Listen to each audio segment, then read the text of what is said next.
Omar is student boy. Omar waa wiil arday ah. He is class 8 student. Waa arday fasalka 8aad ah. He likes learning English. Wuxuu jecel yahay barashada luqadda Ingiriiska. He is honest student. Asiga waa arday daacad ah. He has 8 siblings. Wuxuu leeyahay 8 walaalo.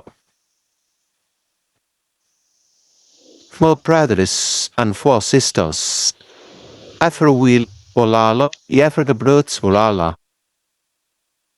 He lives with his parents.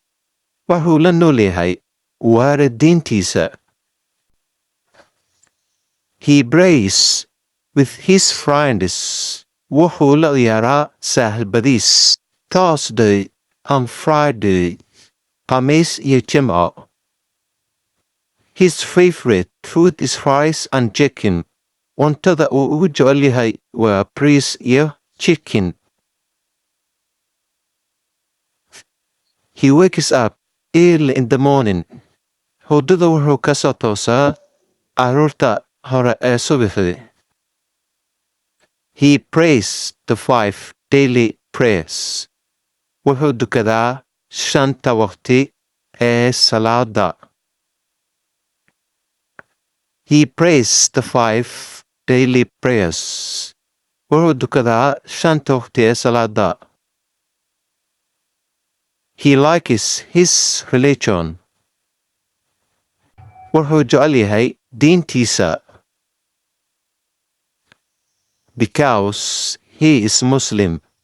Maxaa yeelay isaga waa Muslim. He likes his country. Wuu jecel yahay waddankiisa. He is Somali student. Waa arday Soomaaliyeed. He lives in Mogadishu. Waxa uu ku nool yahay Muqdisho. He goes to school every morning. Wuxuu aadaa iskuulka subax walba. He goes to school by a bus. Iskuulka waxa uu ku tagaa bus.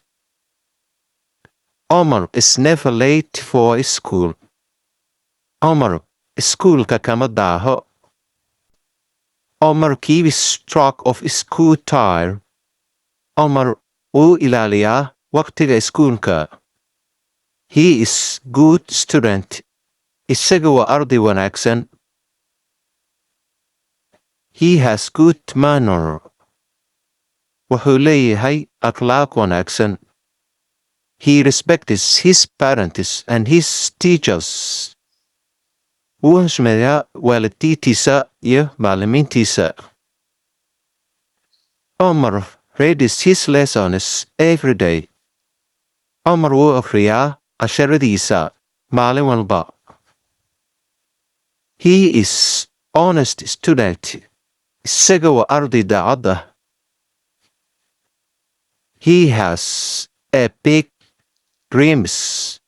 Isaga wuxuu leeyahay riyooyin waaweyn. Okay.